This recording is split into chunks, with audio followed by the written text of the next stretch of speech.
அன்றைக்கி ஒரு வீடு தீப்பிடிச்சி எரிஞ்சிருச்சு.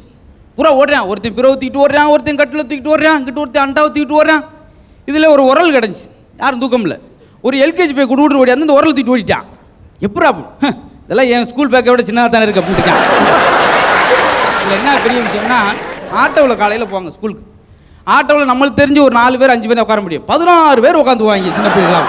பேக்கூரை உள்ள இருக்கு, இவங்க ஒரு வெளியே பிதிஞ்சி வலிஞ்சு, ஒருத்தன் ஆரனை பிடிப்பான், ஒருத்தன் ஸ்டேரிங்கு, ஒருத்தன் கிளர்ச்சி, ஆக மொத்தம் டிரைவர் வெளியே உட்காந்துருப்பான்.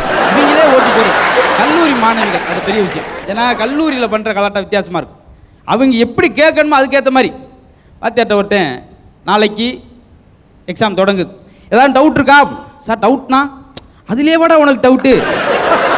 டவுட்னா ஐயம்னு அர்த்தம்ப்பா. ஐயம்னா அப்புறம் சொல்லியிருக்கேன், நாளைக்கு பரீட்சை தொடங்குது, ஏதாவது கேளுங்க சார். ஒருத்தன் இருந்துச்சு, பரீட்சைக்கு எது சார் வரும்?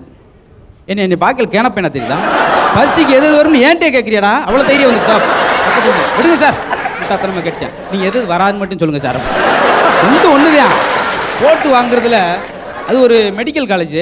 மெடிக்கல் காலேஜில் ஒரு அனாட்டமின்னு சொல்லுவாங்க, உறுப்புகளை வச்சு காட்டி காட்டி பாடம் எடுத்துரு. அது வந்து பூரா சென்ஸாக இருக்காங்க, ஆம்பளை பையெல்லாம் இருக்காங்க. சொல்லிக் கொடுக்குறாரு பேராசிரியர்.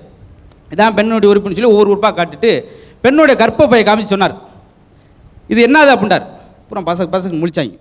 தெரியல, நான் ஒரு குழு வேணுமா கொடுக்குறேன் அப்படின்னு. இது உறுப்பு வந்து உங்களுக்கும் இல்லை எனக்கும் இல்லை, சொல்லு மூளை சார் அப்படின்ட்டு இருக்கான்.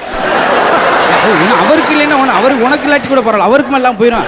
அப்படியே எந்த நேரத்தை எப்படி கவு கண்ட்ரோல் பையன்கிட்ட கற்றுக்க முடியும். அன்றைக்கி ஒரு 8 வயசு பையன் தான், 8 வயசு பையன் சினிமா தேட்டருக்கு போயிருக்கான். அடல்ட் ஒன்லி ஏற்படுத்து அவர் சொன்னார். தேட்டருக்கார் பையன் உங்களால் அலோவ் பண்ணுறதில்லப்பா, 8 வயசு தான் உனக்கு ஆகுது, அது வந்து அடல்ட் ஒன்லி அப்படின்னு. நான் பார்க்குறக்கா வரல, என் தம்பி உள்ளே பார்த்துக்கிட்டே அவனை கூட்டு போகிறக்கா வந்தேன் அப்படின்னு இருக்கான்.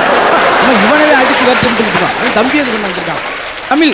தமிழ் இது நடக்குது. அவர் சொல்கிறார், ஏன் பொண்ணு உனக்கு தமிழ்நாட்டில் பொண்ணே இல்லையா?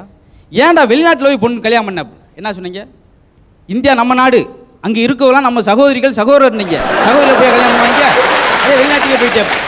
ஒரு உதாரணத்துக்கு ஒரு வரி சொல்ல விட முடியும்னா அப்புறம் என்னத்தை செய்யுது? பையன் போய் வார்த்தை அவங்க அப்பாட்ட சொல்லியிருக்கான். அப்பா இன்னைக்கு ஸ்கூலில் சப்பான் எங்கே இருக்குன்னு கேட்டாங்க. நான் சின்ன பிள்ளையா இருக்கல அதான் கேட்டாங்க. என்ன அவங்க கண்டுபிடிக்கவே இல்லையாத? ஏன்டா அதான் கேட்டாங்க? தொலைஞ்சு போச்சு போல அப்படின்னு நினச்சிக்கிட்டு இருக்காங்க. அப்புறம் வாத்தியார் சொல்லிக்கிட்டு இருக்காரு, உலகம் போகிற சரியில்லப்பா, அரசியல் சரியில்லை, ஆன்மீகம் சரியில்லை, எனக்கு என்னமோ பயமாக இருக்குது, அதனால் உலகம் அழிய போகுதுன்னு நினைக்கிறேன். ஒருத்தர் இருந்துச்சு, சார் அன்னைக்கு லீவா சார் அப்படின்ட்டுருக்கான். உலகம் அழிஞ்சா போயிருந்தேன், என்ன படித்தாலும் வேலை கிடைக்குங்க ஆகிப்போச்சு. எம்ப்ளாய்மெண்ட் ஐஸ்பி அன்றைக்கி ஒரு ஆள் சொல்லியிருக்கார். வயசு என்னங்க? 65. இதில் 25ன்னு போட்டிருக்கு, நான் 25 இருக்கும்போது வந்து 15, இன்ன வரைக்கும் ரெனியூல் பண்ணிட்டு வேலை கிடைக்கலையா? பேசாம